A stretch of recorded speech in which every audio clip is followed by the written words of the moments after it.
जय श्री राम। श्रीमद् वाल्मीकि रामायण के किष्किंधा कांड में आगे बाली का सुग्रीव और अंगद से अपने मन की बात कहकर प्राणों को त्याग देना।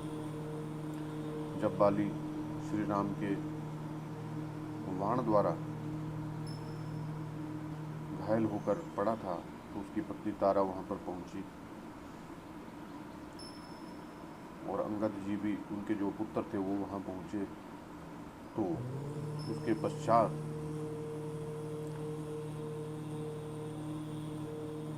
बाली का सुग्रीव और अंगद से अपने मन की बात कैसी कही, उसका वर्णन जो है किष्किंधा कांड में किया गया है। वीक्षमाणस्तु मंदासु सर्वतो मंद मुच्छावसन आदावेव तु सुग्रीवम ददार्श नुज मग्रतः। बाली के प्राणों की गति शीतल पड़ गई थी। वह धीरे धीरे ऊर्ध्व सांस लेता और सबकी ओर देखने लगता। सबसे पहले उसने अपने सामने खड़े हुए छोटे भाई सुग्रीव को देखा। युद्ध में जिसे विजय प्राप्त हुई थी, उस वानरराज सुग्रीव को संबोधित करके बाली ने बड़े स्नेह के साथ स्पष्ट वाणी में कहा, सुग्रीव, पूर्व जन्म के किसी पाप से अवश्यम भावी बुद्धि मोह ने मुझे बलपूर्वक आकृष्ट किया था, इसलिए मैं तुम्हें शत्रु समझने लगा था। इस कारण मेरे द्वारा जो तुम्हारे प्रति अपराध हुए हैं उसके लिए तुम्हें मेरे प्रति दोष दृष्टि नहीं रखनी चाहिए। तात मैं समझता हूँ हम दोनों के लिए एक साथ रहकर सुख भोगना नहीं बनता था, इसलिए दोनों भाइयों में जो प्रेम होना चाहिए था वो ना होकर हम लोगों में उसके विपरीत वैर भाव उत्पन्न हो गया। भाई, तुम आज ही वानरों का राज्य स्वीकार करो और मुझे अभी यमराज के घर जाने को तैयार समझो। मैं अपने जीवन, राज्य, विपुल संपत्ति और प्रशंसित यश को भी तुरंत ही त्याग कर रहा हूँ। वीर राजन, इस अवस्था में मैं जो कुछ कहूँगा वह यद्यपि करने में कठिन है, तभी तुम उसे अवश्य करना। देखो, मेरा बेटा अंगद धरती पर पड़ा है, उसका मुंह आंसू से भीगा है। वह सुख में पला है और सुख भोगने के ही योग्य है। बालक होने पर भी वह मूढ़ नहीं है। यह मुझे प्राणों से भी बढ़कर प्रिय है। मेरे ना रहने पर तुम इसे सगे पुत्र की भांति मानना। इसके लिए किसी भी सुख सुविधा में कमी ना होने देना और सदा सब जगह इसकी रक्षा करते रहना। वानरराज, मेरे भी समान तुम इसके पिता हो, दाता, सब प्रकार से रक्षक और भय के अवसरों पर अभय देने वाले हो। तारा का यह तेजस्वी पुत्र तुम्हारे समान ही पराक्रमी है। उन राक्षसों का वध के समय यह तुम्हारे आगे रहेगा। यह बलवान तेजस्वी तरुण तारा कुमार अंगद रणभूमि में पराक्रम प्रकट करते हुए अपने योग्य कर्म करेगा। सुशिक्षण की पुत्री यह तारा सूक्ष्म विषयों का निर्णय करने तथा नाना प्रकार के उत्पातों के चिन्हों को समझने में सर्वथा निपुण है। जिस कार्य को अच्छा बताए उसे संदेह रहित होकर करना। तारा की किसी भी सम्मति का परिणाम उल्टा नहीं होता। श्री राम जी का कार्य तुम्हें निशंक होकर करना चाहिए। उसको ना करने से तुम्हें पाप लगेगा और अपमानित होने पर श्री रामचंद्र जी तुम्हें मार डालेंगे। सुग्रीव, मेरे यह सोने की दिव्य माला तुम धारण कर लो। इसमें उदार लक्ष्मी का वास है और मेरे मर जाने पर इसकी श्री नष्ट हो जाएगी, अतः अभी इसे पहन लो। बाली ने भ्रातृ स्नेह के कारण जब ऐसी बातें कही, तब उसका वध के कारण जो हर्ष हुआ था उसे त्याग कर सुग्रीव फिर दुखी हो गए, मानो चंद्रमा पर ग्रहण लग गया हो। बाली के उस वचन से सुग्रीव का वैर भाव शांत हो गया। वे सावधान होकर उचित बर्ताव करने लगे। उन्होंने भाई की आज्ञा से उस सोने की माला ग्रहण कर ली। सुग्रीव के उस स्वर्णमयी माला देने के पश्चात बाली ने मरने का निश्चय कर लिया। फिर अपने सामने खड़े हुए पुत्र अंगद को देखकर स्नेह के साथ कहा, बेटा, अब देश काल को समझो, कब और कहाँ कैसा बर्ताव करना चाहिए इसका निश्चय करके वैसा ही आचरण करो। समयानुसार प्रिय अप्रिय, सुख दुख जो भी आ पड़े उसको सहो। अपने हृदय में क्षमा भाव रखो और सदा सुग्रीव की आज्ञा के अधीन रहो। महाभाव, सदा मेरा दुलार पाकर जिस प्रकार तुम आए हो वैसा ही बर्ताव अब भी आगे करोगे तो सुग्रीव तुम्हारा विशेष आदर करेंगे। शत्रु दमन अंगद, तुम इनके शत्रुओं के साथ मत दो। जो इनके मित्र ना हो उनसे भी ना मिलो और अपनी इंद्रियों को वश में रखकर सदा अपने स्वामी सुग्रीव के कार्य साधन में संलग्न रहते हुए उन्हीं के अधीन रहो। किसी के साथ अत्यंत प्रेम ना करो, प्रेम का सर्वथा भाव ना होने दो, क्योंकि ये दोनों महान दोष हैं। और मध्यम स्थिति पर दृष्टि रखो। ऐसा कहकर बाण के आघात से अत्यंत घायल हुए बाली की आंखें घूमने लगी, उसके भयंकर दांत खुल गए और प्राण पखेरु उड़ गए। उस समय अपने युद्धपति की मृत्यु हो जाने से सभी श्रेष्ठ वानर जोर जोर से रोने और विलाप करने लगे। हाय, आज वानरराज वाली के स्वर्ग लोग चले जाने से सारी किष्किंधापुरी सुनी हो गई, उद्यान वृक्ष और वन भी सूने हो गए। वानर श्रेष्ठ वाली के मारे जाने से सारे वानर श्रीहीन हो गए, जिनके महान वेग प्रताप से समस्त कानन और वन पुष्प समूहों से सदा संयुक्त बने रहते हैं। आज उनके न रहने से ऐसा कौन सा चमत्कारपूर्ण कार्य करेगा। उन्होंने महात्मा महाबाहु गोलब नामक गंधर्व को जो महान युद्ध का अवसर दिखाया था, वह युद्ध 15 वर्षों तक लगातार चलता रहा, न दिन में बंद होता था न रात में। तदनंतर 16वां वर्ष आरंभ होने पर गोलब बाली के हाथों मारा गया।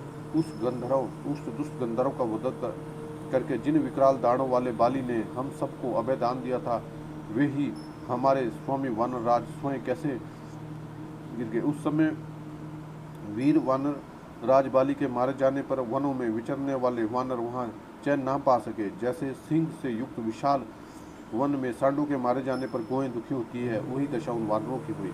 तदनंतर शोक में डूबी उस तारा ने जब अपने मरे हुए स्वामी की ओर दृष्टिपात किया, तब वह बाली के आलिंगन करके कटे हुए उस महान वृक्ष से लिपटी हुई लता की भांति पृथ्वी पर गिर पड़ी। उस समय वानरराज का मुंह सूंघती हुई लोक विख्यात तारा ने रोकर अपने मृत पति से इस प्रकार कहा, वीर, दुख की बात तो यह है कि आपने मेरी बात नहीं मानी और अब प्रस्तर से पूर्ण अत्यंत दुखदायक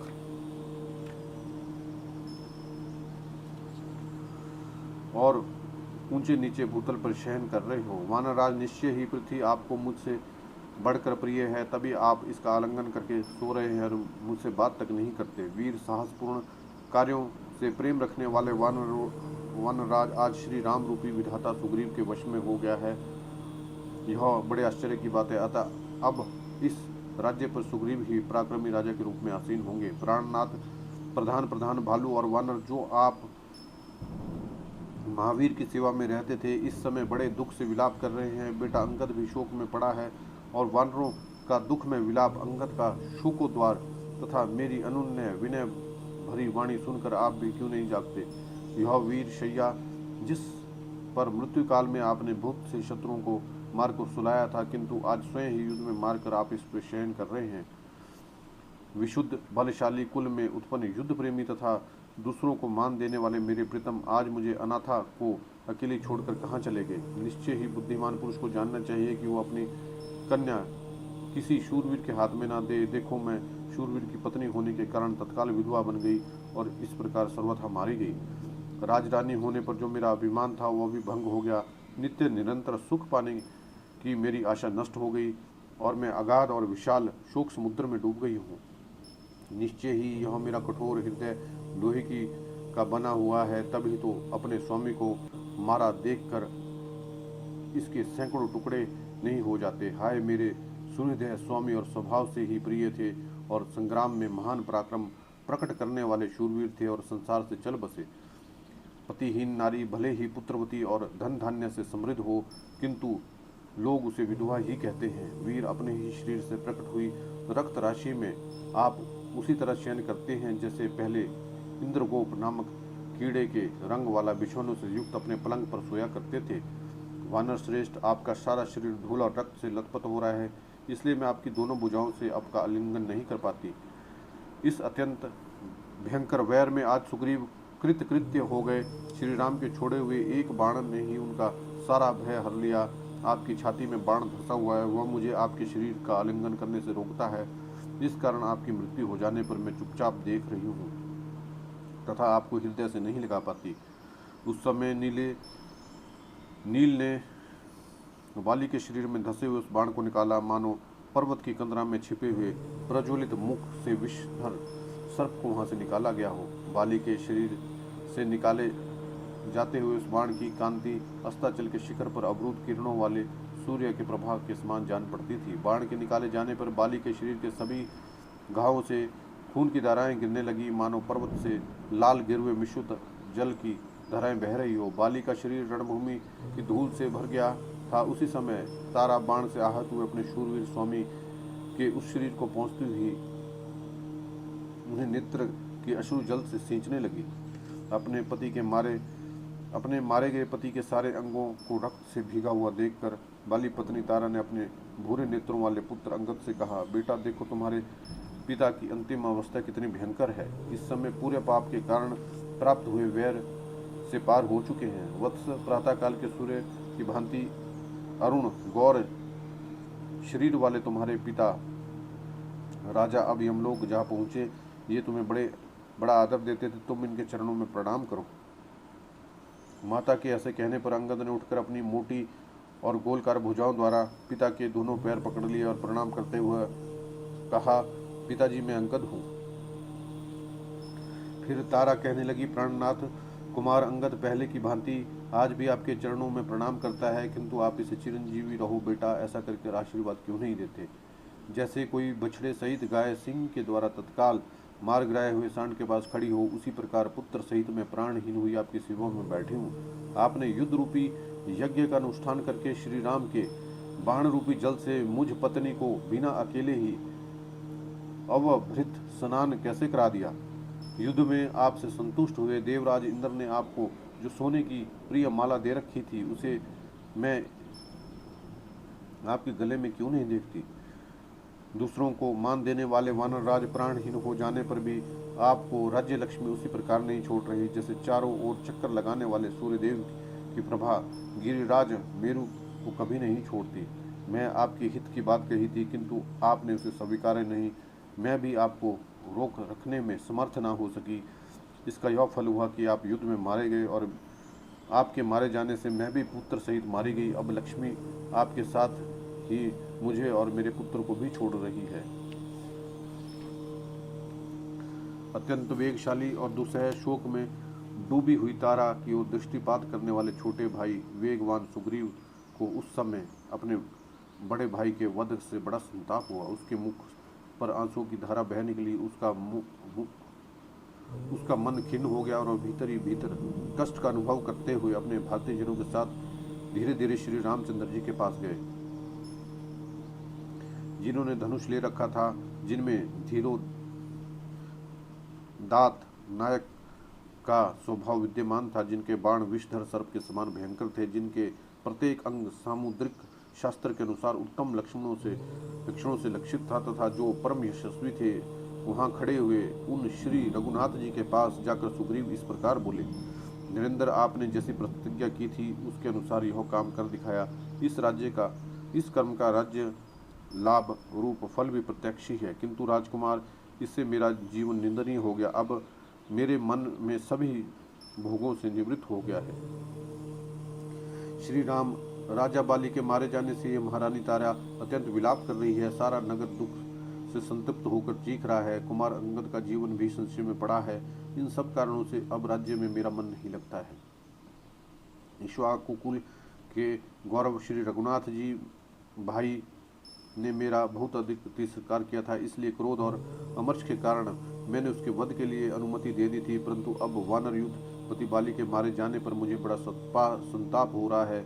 संभवतः जीवन भर यह संताप बना रहेगा। अपनी जाति वृत्ति के अनुसार जैसे तैसे जीवन निर्वाह करते हुए उस श्रेष्ठ पर्वत ऋष्यम मुख पर चिरकाल तक रहना ही आज मैं अपने लिए कल्याणकारी समझता हूँ, किंतु अपने इस भाई का वध कराकर अब मुझे स्वर्ग का राज्य मिल जाए तो भी मैं उस पर श्रेयस्कर नहीं मानूंगा। बुद्धिमान महात्मा बाली के युद्ध में इस प्रकार मुझसे कहा था कि चले जाओ, तो मैं तुम्हारे प्राण नहीं लेना चाहता। श्री राम उनकी यह बात उन्हीं के योग्य थी और मैंने जो आपसे कहकर उनका वध कराया, मेरा यह क्रूरतापूर्ण कर्म वचन मेरे ही अनुरूप है। वीर रघुनंदन, कोई कितना ही स्वार्थी क्यों न हो, यदि राज्य के सुख और भ्रातृवध से होने वाले दुख की प्रबलता पर विचार करेगा तो भाई होकर अपने महान गुणवान भाई का वध कैसे अच्छा समझेगा। बाली के मन में मेरे वध का कोई विचार नहीं था, क्योंकि उसने अपनी मान प्रतिष्ठा में बट्टा लगने का डर था। मेरी ही बुद्धि में दुष्टता भरी थी, जिसके कारण मैंने अपने भाई के प्रति ऐसा अपराध कर डाला जो उसके लिए घातक सिद्ध हुआ। जब बाली ने मुझे एक वृक्ष की शाखा से घायल कर दिया तो मैं 2 घड़ी तक रहता रहा, तब उसने मुझे सांत्वना देकर कहा, जाओ, फिर मेरे साथ युद्ध करने की इच्छा न करना। उन्होंने भातृभाव, आर्य भाव और धर्म की रक्षा भी की, किंतु मैं केवल काम, क्रोध और वानरोचित चपलता का ही परिचय करता रहा। मित्र जैसे वृत्रासुर का वध करने से इंद्र पाप के भागी हुए, उसी प्रकार मैं भाई का वध कराकर ऐसे पाप का भागी हुआ हूँ जिसको करना तो दूर रहा, सोचना भी अनुचित है। श्रेष्ठ पुरुषों के लिए जो सर्वथा त्याज्य, अवांछनीय और देखने के भी अयोग्य है। इंद्र के पाप को तो पृथ्वी, जल, वृक्ष और स्त्रियों से स्वेच्छा ग्रहण कर लिया था, परंतु मुझ जैसे वानर के इस पाप को कौन लेना चाहेगा और कौन ले सकेगा। रघुनाथ जी, अपने कुल का नाश करने वाला ऐसा पाप पूर्ण कर्म करके मैं प्रजा के सम्मान से पात्र नहीं रहा। राज्य पाना तो दूर की बात, मैं युवराज होने का भी योग्यता नहीं है। मैं तो लोगों ने निंदित पाप कर्म किया है, जो नीच पुरुषों के योग्य और संपूर्ण जगत को हानि पहुंचाने वाला है। जैसे वर्षा के जल का वेग नीची भूमि की ओर जाता है, उसी प्रकार भ्रातृ वध जनित महान शोक सब ओर से मुझे आक्रमण कर रहा है। भाई का वध ही जिसका शरीर का पिछला हिस्सा और पूंछ है, उससे होने वाला संताप ही जिसकी सूंड, नेत्र, मस्तक और दांत है, वह पाप रूपी दिग्गज मदमस्त गजराज नदी के तट की भांति मुझ पर ही आघात कर रहा है। नरेश्वर रघुनंदन, मैंने जो दुस्सह पाप किया है, उससे मेरा हृदय स्थित सदाचार भी नष्ट हो रहा है। ठीक उसी तरह जैसे आग में तपाया जाने वाला मलिन सुवर्ण अपनी ही भांति अपने भीतर ही मल को नष्ट कर देता है। रघुनाथ जी, मेरे ही कारण बाली का वध हुआ, जिससे इस अंगद का भी शोक संताप बढ़ गया, और इसी के लिए महाबली वानर युद्धपतियों का समुदाय मरा सा जान पड़ता है। वीरवर सुजन वश में रहने वाला पुत्र तो मिल सकता है, किंतु अंगद के समान बेटा कहाँ मिलेगा, तथा ऐसा कोई देश नहीं है जहाँ मुझे अपने भाई का सामीप्य मिल सके। अब वीरवर अंगद भी जीवित नहीं रह सकता। यदि जीव भी गया तो उसकी रक्षा के लिए उसकी माता भी जीवन धारण करती, वह बेचारी तो इन्हीं संताप से दीन हो रही है। यदि पुत्र न रहा तो जीवन का अंत हो जाएगा, यह बिल्कुल निश्चित की बात है। अतः मैं अपने भाई और पुत्र का साथ देने की इच्छा से प्रज्वलित अग्नि में प्रवेश कर जाऊंगा। ये वानर वीर आपकी आज्ञा में रहकर सीता की खोज करेंगे। राजकुमार, मेरी मृत्यु हो जाने पर भी आपका सारे कार्य सिद्ध हो जाएगा। मैं कुल की हत्या करने वाला और अपराधी हूँ, इस संसार में जीवन धारण करने की योग्य नहीं हूँ, इसलिए श्री राम मुझे प्राण त्याग करने की आज्ञा दे दीजिए। दुख से आतर हुए सुग्रीव, जो बाली के छोटे भाई थे, ऐसे वचन सुनकर शत्रुवीरों का संहार करने में समर्थ रघुकुल के वीर श्री राम के नेत्रों में आंसू बहने लगे। 2 घड़ी तक मन ही मन दुख का अनुभव करते रहे। श्री रघुनाथ जी पृथ्वी के समान क्षमाशील और संपूर्ण जगत की रक्षा करने वाले हैं। उन्होंने उस समय अधिक उत्सुक होकर जब इधर उधर बारंबार दृष्टि दौड़ाई, तब शोक मगन तारा उन्हें दिखाई गई, जो अपने स्वामी के लिए रो रही थी। कपियों में सिंह के समान वीर वाली, जिसके स्वामी एवं संरक्षक थे, वह वनराज की रानी थी, जिसका हृदय उदार, नेत्र मनोहर। उस तारा उस समय अपने मृत पति का आलिंगन करके पड़ी थी। श्री राम को आते देख प्रधानमंत्रियों ने तारा को वहां से उठाया। तारा जब पति के समीप से हटाई जाने लगी, तब बारंबार उसका आलिंगन करते हुए अपने आप को छुड़ाने और झटपटाने लगी।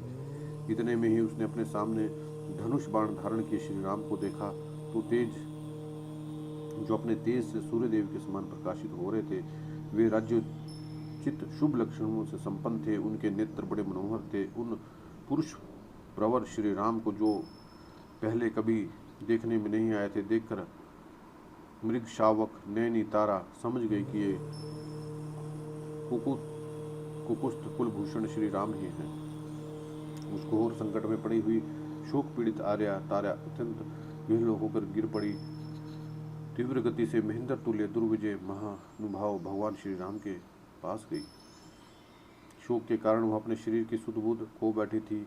भगवान श्री राम विशुद्ध अंतःकरण वाले तथा युद्ध स्थल में सबसे अधिक निपुणता के कारण लक्ष्य भेदने में चूक थे। उनके पास पहुंचकर वह मनस्विनी तारा इस प्रकार बोली, रघुनंदन, आप अप्रमेय हैं, आपको पाना बहुत कठिन है। आप जितेंद्रिय तथा उत्तम धर्म का पालन करने वाले हैं। आपकी कीर्ति कभी नष्ट नहीं होती। आप दूरदर्शी एवं पृथ्वी के समान क्षमाशील हैं। आपकी आंखें कुछ लाल लाल हैं। आपके हाथ में धनुष और बाण शोभा पा रहे हैं। आपका बल महान है। आप सुदृढ़ शरीर से संपन्न हैं और मनुष्य शरीर प्राप्त होने वाले लौकिक सुख का परित्याग करके भी दिव्य शरीर से ऐश्वर्य युक्त है। मैं प्रार्थना करती हूँ कि आपने जिस बाण से मेरे प्रीतम पति का वध किया, उस बाण से आप मुझे भी मार डालिए। मैं मरकर उनके समीप चले जाऊंगी। वीर मेरे बिना वाली भी कहीं सुख से नहीं रह सकेंगे। अमल कमल दल लोचन राम स्वर्ग में जाकर भी सब जब बाली सब और दृष्टि डालने पर मुझे नहीं देखेंगे, तब उनका मन वहाँ कदापि नहीं लगेगा। नाना प्रकार के लाल फूलों से विभूषित चोटी धारण करने वाले तथा विचित्र वेशभूषा से मनोहर प्रतीत होने वाले स्वर्ग की अप्सराओं को वे कभी स्वीकार नहीं करेंगे। वीरवर स्वर्ग में बाली मेरे बिना शोक का अनुभव करेंगे और शरीर की कांति फीकी पड़ जाएगी।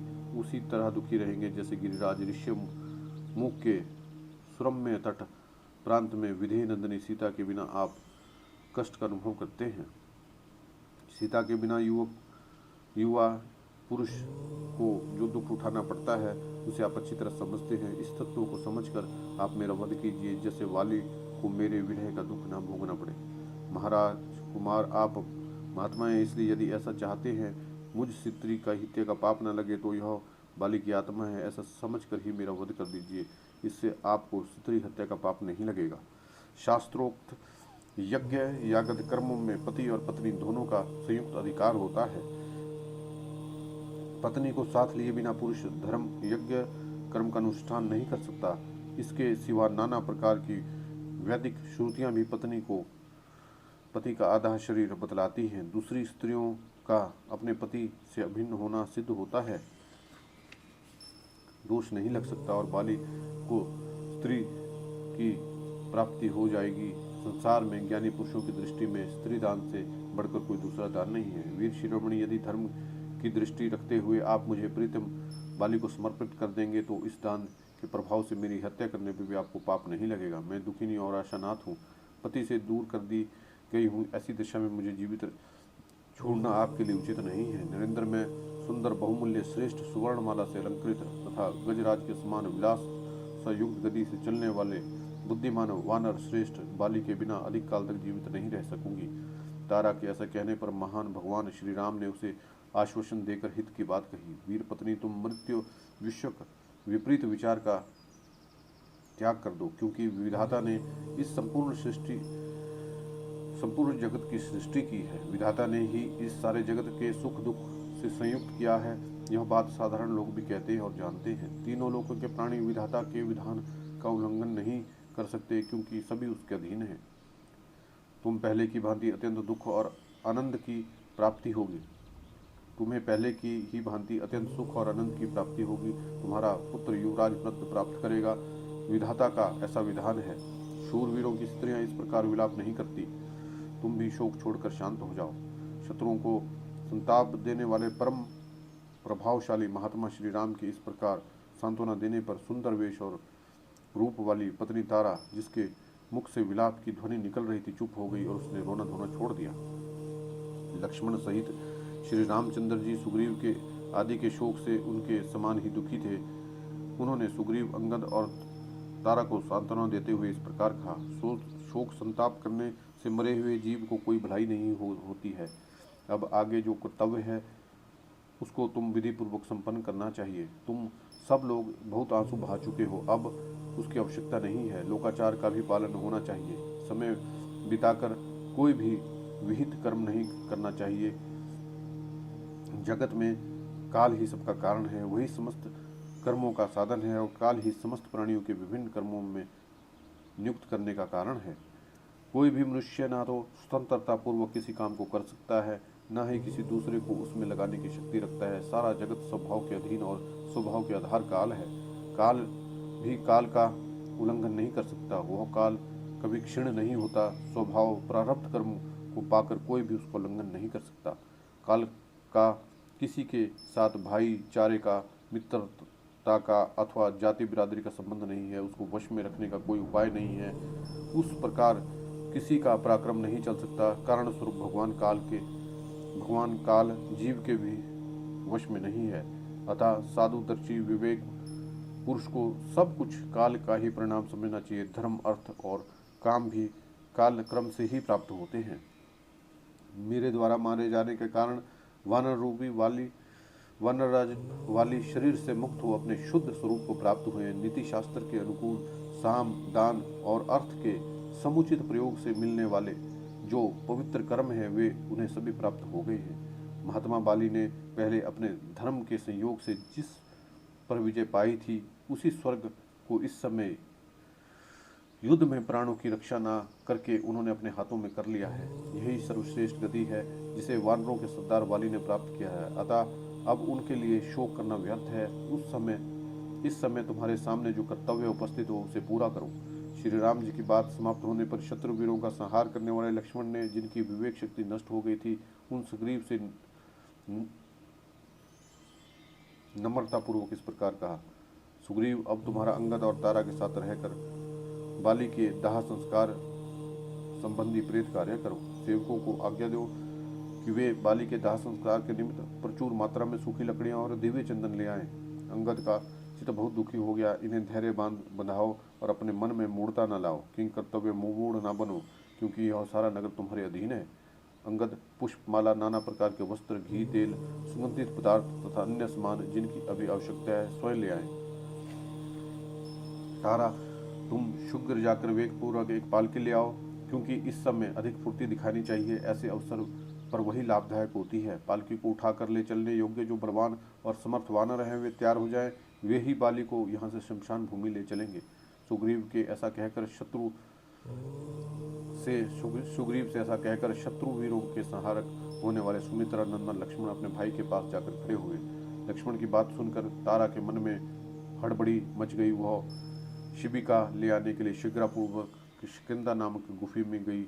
वहां से शिबिका ढोने योग्य शूरवीर वानरों द्वारा कंधों पर उठाई जाने वाली शिबिका को साथ लेकर तारा फिर तुरंत लौट आई। वह दिव्य पालकी रथ के समान बनी हुई थी। उसके बीच में राजा को बैठने का उत्तम आसन था। उसमें शिल्पियों द्वारा कृत्रिम पक्षी और वृक्ष बनाए गए थे जो उस पालकी को विचित्र शोभा से संपन्न कर रहे थे। वही शिबिका चित्र रूप में बने हुए पैदल सिपाहियों से भरी प्रतीत होती थी। उसका निर्माण कला सब ओर से सुंदर दिखाई देती थी। वह देखने में सिद्धों के विमान से प्रतीत होती थी। उसमें कई खिड़कियां थी जिसमें जालियां लगी हुई थी। कारीगरों ने उस पालकी को बहुत सुंदर बनाने का प्रयत्न किया था। उसका एक एक भाग बड़ा सुघड़ बनाया गया था। आकार में बहुत बड़ी थी। इसमें लकड़ियों के क्रीड़ा पर्वत बने हुए थे। वह मानो शिल्प कर्म से सुशोभित थी। सुंदर आभूषण हारों से उसे सजाया गया था। विचित्र फूलों से उसकी शोभा बढ़ाई गई थी। शिल्पियों द्वारा निर्मित गुफा और वन से संयुक्त थी। लाल चंदन द्वारा उसे विभूषित किया गया था। नाना प्रकार के पुष्प समूहों द्वारा सब ओर से आच्छादित थी तथा प्रातः काल के सूर्य की भांति अरुण कांति वाली दीप्तिमयी पद्म मालाओं से अलंकृत थी। ऐसी पालकी का अवलोकन करके श्री रामचंद्र जी ने लक्ष्मण की ओर देखते कहा, अब बाली को शीघ्र यहाँ से शमशान भूमि में ले जाया जाए और उनका प्रेत कार्य किया जाए। तब अंगद के साथ करुण क्रंदन करते हुए सुग्रीव ने बाली के शव को उठाकर शिबिका में रखा। मृत बाली को शिबिका में चढ़ाकर उन्हें नाना प्रकार के अलंकारों, फूलों के गजरों और भांति भांति के वस्त्रों से विभूषित किया गया। तदनंतर वानरों के स्वामी राजा सुग्रीव ने आज्ञा दी कि मेरे बड़े भाई का औधर्म वैदेहिक संस्कार शास्त्र अनुकूल विधि से संपन्न किया जाए। आगे आगे भूत से वानर नाना प्रकार के बहुसंख्यक रत्न लुटाते हुए चले। उनके पीछे शिबिका चले। जय श्री राम।